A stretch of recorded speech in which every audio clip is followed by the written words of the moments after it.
नमस्कार दोस्तों, आपका सक्सेस बिस्टा क्लासेस चैनल पर बहुत बहुत स्वागत है। दोस्तों आज की वीडियो के अंदर हम सीटेट मैथमेटिक्स का प्रैक्टिस सेट आपको सॉल्व कराएंगे। इसमें दोस्तों हम प्रीवियस ईयर पेपर को ही सॉल्व करेंगे। आप देखेंगे ये मैथमेटिक्स का प्रैक्टिस सेट सीटेट जो 14 दिसंबर को आपका पेपर होने वाला है उसके लिए काफ़ी महत्वपूर्ण है।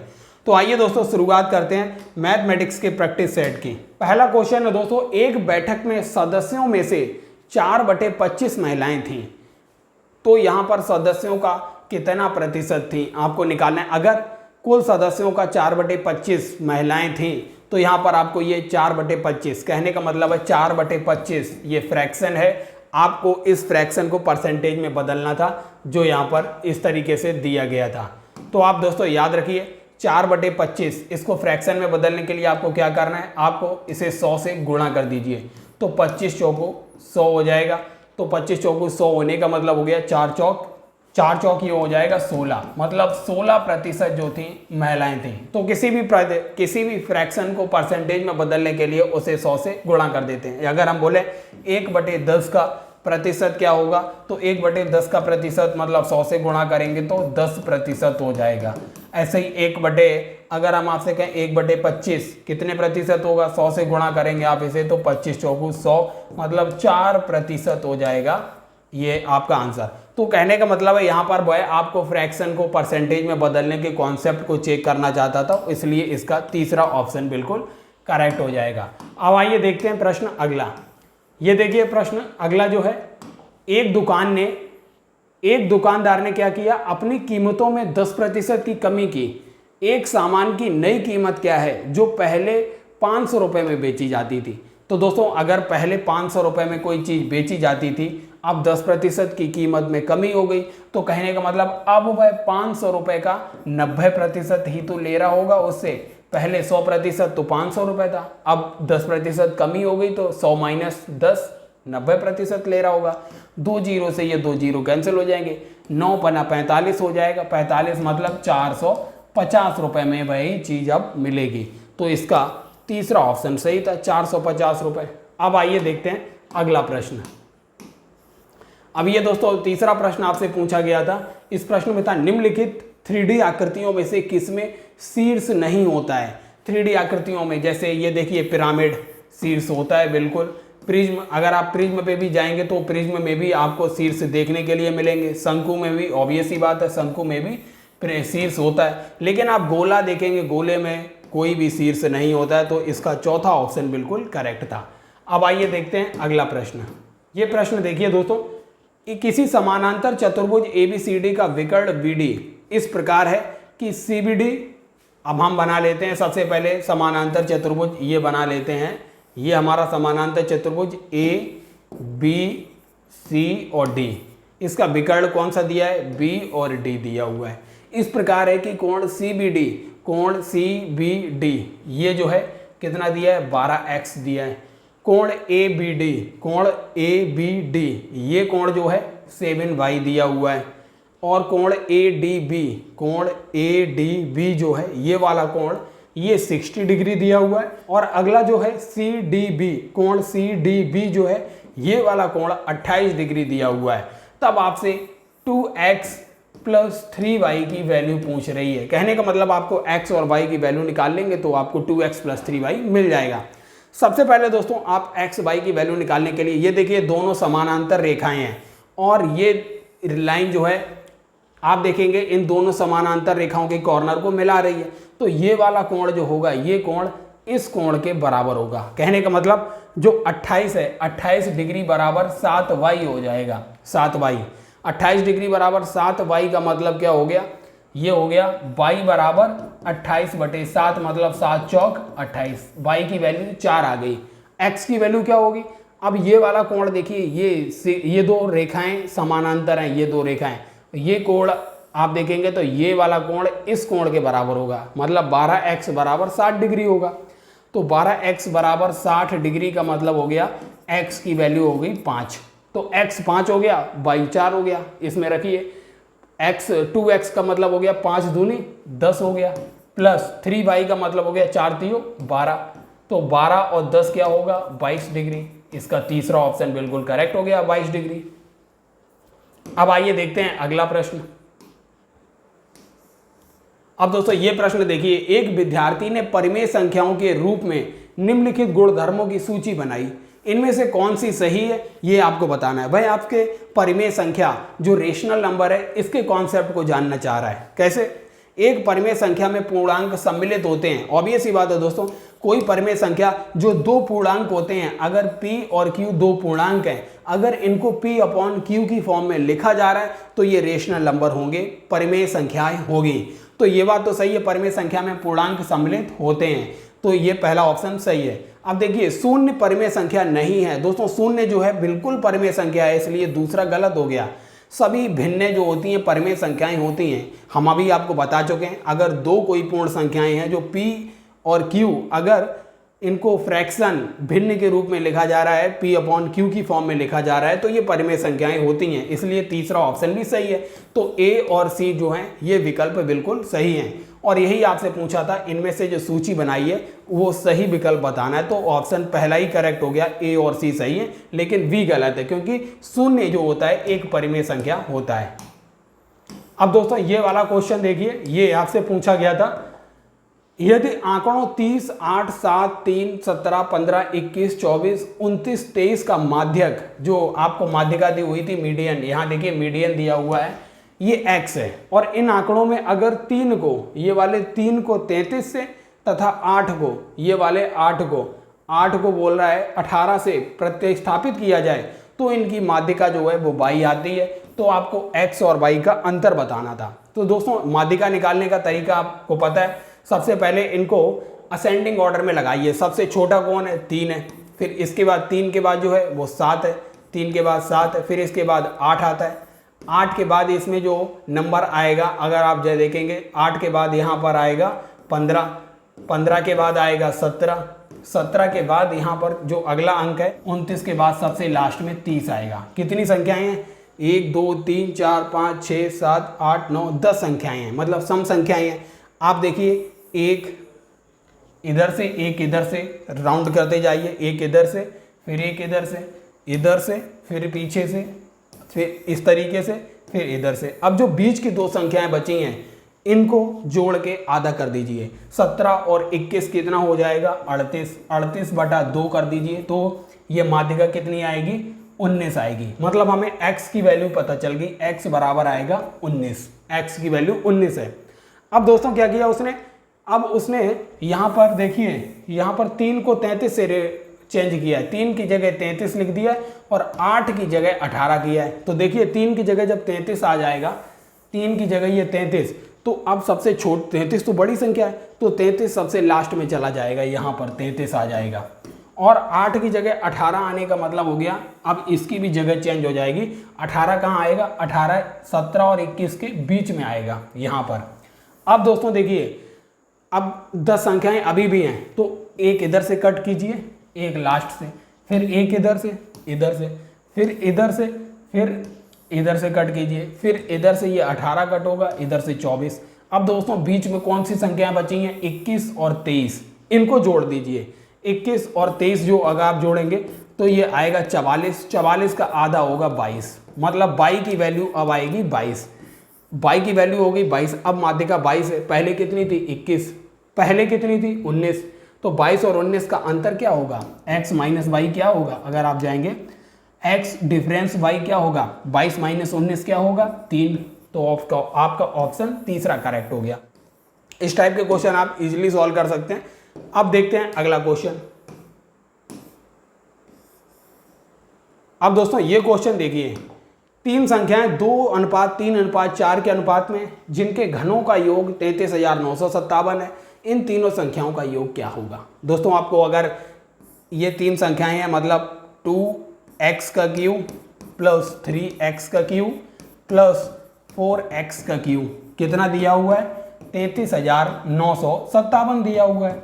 आप इनको ऐड करेंगे, 2 दूनी 4 दूनी 8 x cube plus 3 3 9 3 27 x cube plus 4 चौक 16 चौकू 64 का x क्यूब बराबर 33,957 आएगा। अगर आप 64 और 27 को जोड़ेंगे 7 4 11 हो जाए, 7 4 11 11 8 हो जाएगा 19, मतलब ये आएगा 99 x क्यूब आएगा। बराबर 33,957। अगर आप एक्स क्यू बराबर क्या हो जाएगा, एक्स क्यू बराबर 33,957 बटे 99। अगर आप इसे कट करेंगे तो ये 343 आएगा।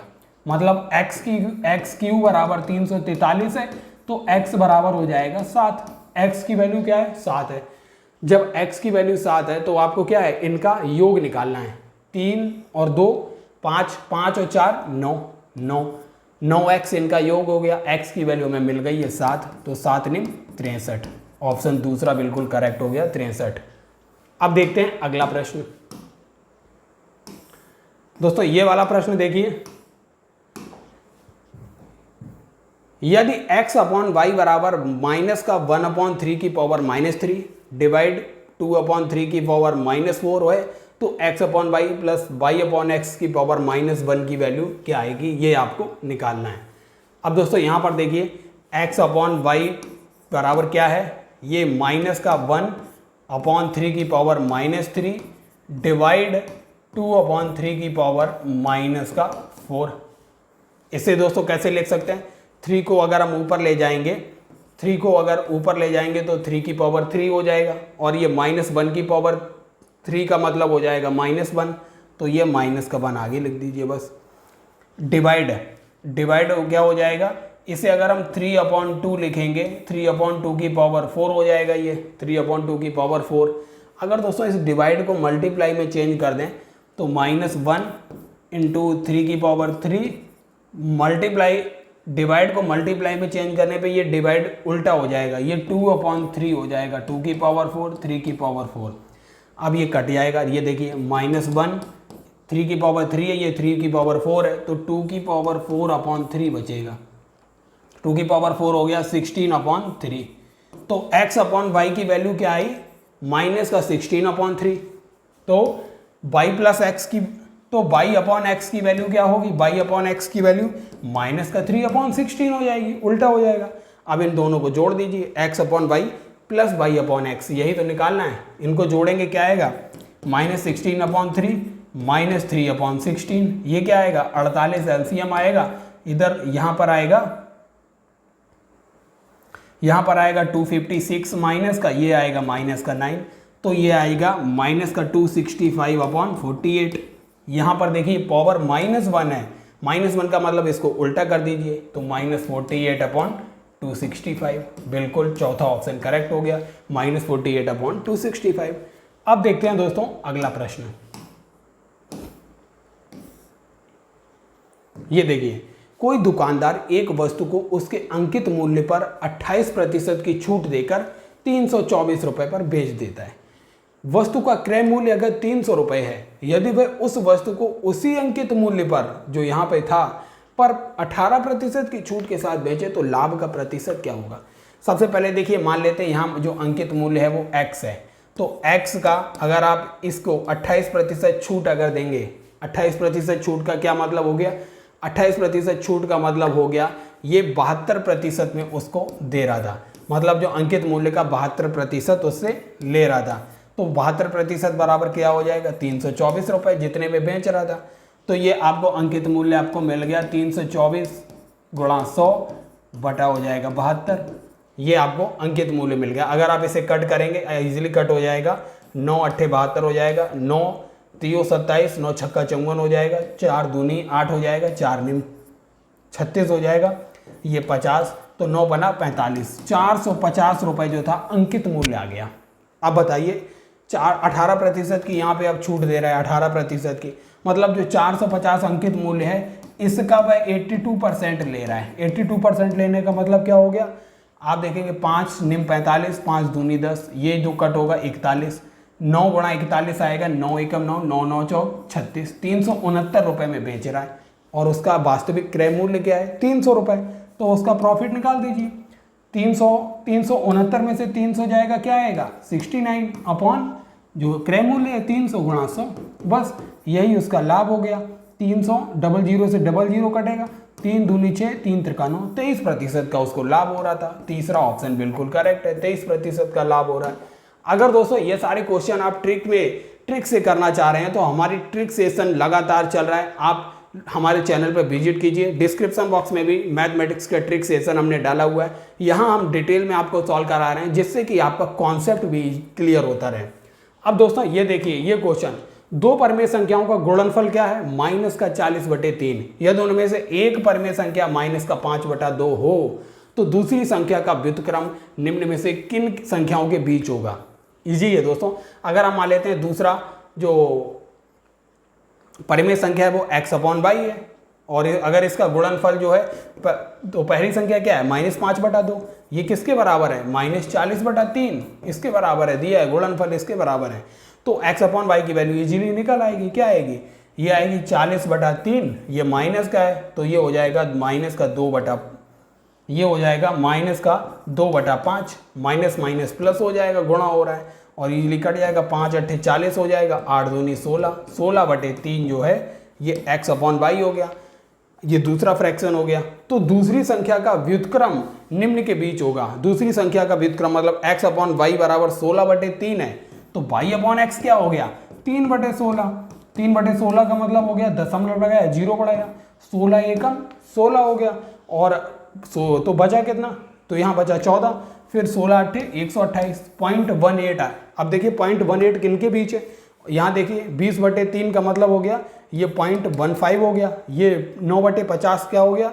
0.18 हो गया। अब देखिए 9/50 0.18, ये जो हो गया 0.2, ये देखिए ये 0.2 है, यहाँ भी नहीं होगा। ये क्या है? 0.25 हो गया, यह भी नहीं होगा। अब देखते हैं अगला प्रश्न।